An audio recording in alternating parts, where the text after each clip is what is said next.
উপস্থিত আছেন কুষ্টিয়া জেলার সাবেক সভাপতি এবং নাটোর সদস্য বীর মুক্তিযোদ্ধা সাবেক সংসদ শহীদ মেহেরুজ্জামান রুমি। এখানে উপস্থিত আছেন সভাপতি বাস্তু মোল্লা, এখানে উপস্থিত আছেন ডক্টর আকিব ইয়াসিন সাহেব। এই জেলার অন্তর্গত বিভিন্ন অঞ্চল থেকে যারা আসছেন তাদেরকে সবাইকে আমার পক্ষ থেকে আমার আসসালামু আলাইকুম।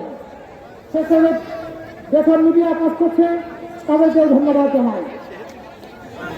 সঙ্গে ভাইয়া গত 15 বছর জানেন শেখ হাসিনা অনেক অত্যাচার করেছে, দেশ ও জাতিকে ধ্বংস করেছে। সদস্য বিএনপি নেতাকে আমাদের মানুষকে খুন গুম করেছে, বাংলাদেশে রপ্তানি বিদেশে পাচার করে বাংলাদেশকে তারাধীন দ্রুত রূপান্তরিত করেছে।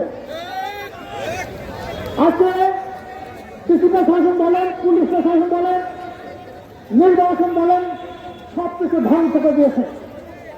কিন্তু আমার মতো একটা সমাজ বিজ্ঞানের সত্য যেসব নষ্ট করেছে কাছে সবচেয়ে বেশি নষ্ট করে এই দেশের মানুষের নীতি নৈতিকতা ধ্বংস করে দিয়েছে। তিনটা জিনিস খুব স্পষ্ট। মিথ্যা করে বলতে আমাদের সমাজ রাষ্ট্র করে এই মিথ্যা দিয়ে গেছে। আল্লাহ বলেছেন মিথ্যা হলো সকল কথা না। সেখানে লোক, ক্ষমতার লোক, অর্থের লোক প্রয়োগ বসেছে, যার যোগ্যতা নেই সে একটা ক্রিয়াশীল বা জন্ম হোক একটা পোস্ট নিয়ে আজকে 1 লাখ টাকা দুর্নীতি করার সত্য হচ্ছে। এটা আমাদের জাতির জন্য সবচেয়ে দুর্ভাগ্যজনক।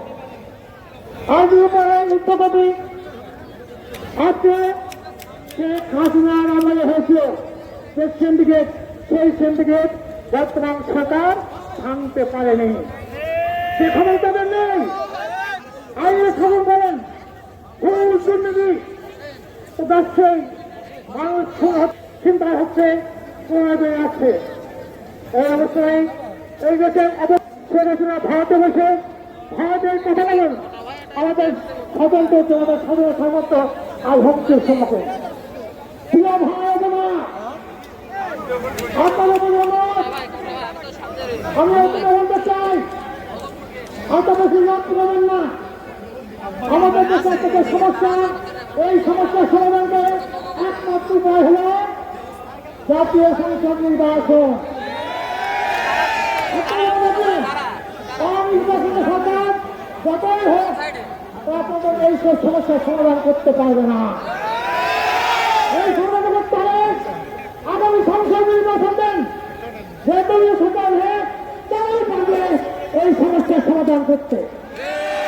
সেই নির্বাচনে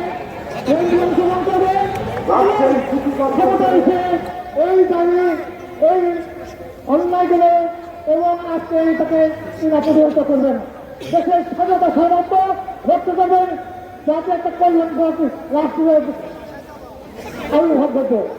মানে ভাইয়া আমাদের প্রিয় ব্যক্তি বেতন বেতন খরচ দেওয়া সত্যি চেষ্টা করে আমাদের ফিরে আসুক, এইটা আমরা কামনা করি। আমরা কামনা করি আমাদের প্রিয় নেতা যে দেশে আমাদের দেশে নেতৃত্ব দেন, এটা আমাদের কামনা।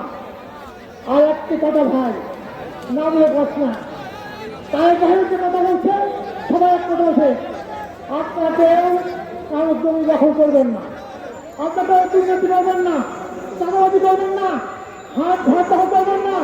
যদি পারেন আগামী দিনে এদেশের মানুষের সঙ্গে আমাদের প্রশ্নের উত্তর দিতে হয়, সেই জন্য সরকার হন, সমস্ত হন। ধন্যবাদ। সন্ধ্যা অবহক এবং ধন্যবাদ